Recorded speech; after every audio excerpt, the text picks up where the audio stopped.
Hey everybody, I'm excited to be talking with you today about drum dynamics, and this is part 2 to the first video on drum dynamics, but I wanted you to see in person the drums, and so hopefully we can apply what we're talking about theoretically and actually make sense of it by seeing the drum set. So what we use here at our church is an electronic drum set, and it works for us. You know, an acoustic set has actually even more tone possibilities, but for us the electric kit works pretty well. The drum set is the most dynamic instrument in a band. It's just really got a lot of possibilities. Like I said, the acoustic kit has even more possibilities because there's a lot of variations and variables that go into it, like you know, how long it's been since you've changed the drum heads, or how long it's been since you've polished the drum cymbals. You know, that will create brightness to the tone. What kind of wood is used in the drums, or you know, what the temperature even is can affect the tone of the drums, and humidity, all that stuff. So with the electric kit, pretty straightforward, pretty basic with that, so we don't have to worry about any variations there, but it is nice to have those sometimes on the other hand. Now with the drum kit, you've just got a wide variety of different tones you can get. You've got your snare, just cutting through the mix really nicely. You've got your high toms, tom 1 and tom 2, having a higher timbre, and the floor tom having a nice lower timbre. You've got your kick drum, has a nice low resonance to it. Your cymbals, you've got the hi-hat that's got a lot of possibilities, closed hi-hat, mid-range hi-hat, or open hi-hat. Different dynamic levels right there, depending on also if you're playing the tip of the drumstick or the shoulder. Gives you different sounds as well. You can do that with the crash cymbals. This cymbal on the right I use as my ride cymbal, and so that's not quite as intense as this one on the left. This cymbal over here I use as a crash cymbal. So there's just a lot of different things that you can do with the different parts of the drum set. And each instrument has different tonality to it, and just so many variations. The toms, depending on where you hit it, if it's the center or the outside, you get different tones out of it.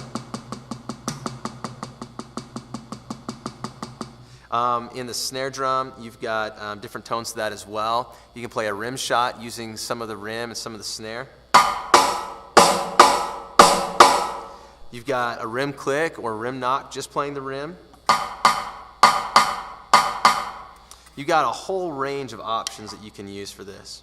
So the drum set is the most dynamic instrument in the band, and that carries a lot of responsibility with it as well.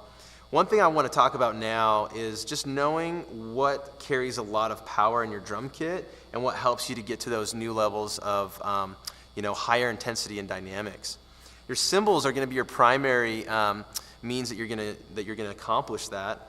And if I'm using like a closed hi-hat, it's going to have a very mellow effect. It's going to be the lowest level of dynamics. If I'm using a little bit more of an open hi-hat, it's going to create a little bit higher dynamic. And if I'm using an open hi-hat all the way, it's going to be an even higher dynamic.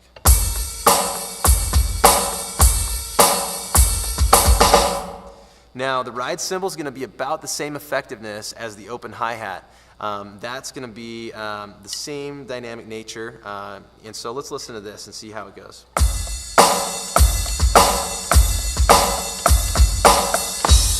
Once again, the open hi-hat and the ride.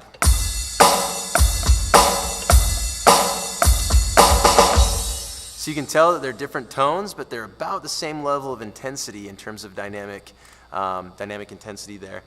Now the next layer we'll be using kind of a crash cymbal, whether that's coming in on your ride cymbal or the full crash.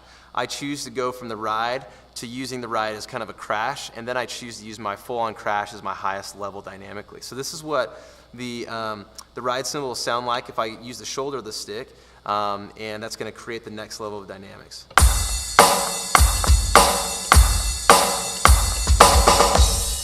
Now if I use the shoulder of the stick on that ride cymbal, it's going to be intense as well, but it's not quite as intense as this other crash, and I'll show you that in a second.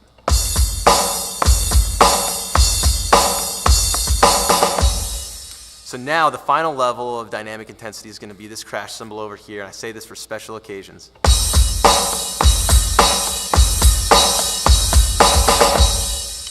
Now the rule of thumb is, that I always tell drummers, is always leave yourself a space to go dynamically. What I mean by that is, if you're playing the first chorus of a song, you're not going to want to use your heaviest crash cymbal, your highest dynamic crash cymbal, to play that first chorus, because what's going to happen is you're going to be playing that chorus, and you're going to get to the bridge of the song, which is actually the highest point dynamically, and you're not going to leave yourself anywhere to go. So you want to save that space, or that highest dynamic cymbal in your kit for that part of the song, that segment of the song that needs that lift. If you've maxed out on it in the first chorus, you're not going to be able to go higher than that later on. So I always recommend to drummers, try to go to your open hi-hat for that first chorus, and then maybe go to your ride for the second chorus, or the open hi-hat again, and then bring out the high crash cymbals at the high point of the song, whether that's the bridge, maybe the intro, the outro, some of those. So hopefully that was helpful, guys. Just a few things to think about with dynamics and drumming. Always leave yourself a space to go, and the drums are the most dynamic instrument in the band. So just remember that. It carries a lot of responsibility and a lot of fun with it as well. Hopefully that was helpful, guys, and we'll talk to you again soon.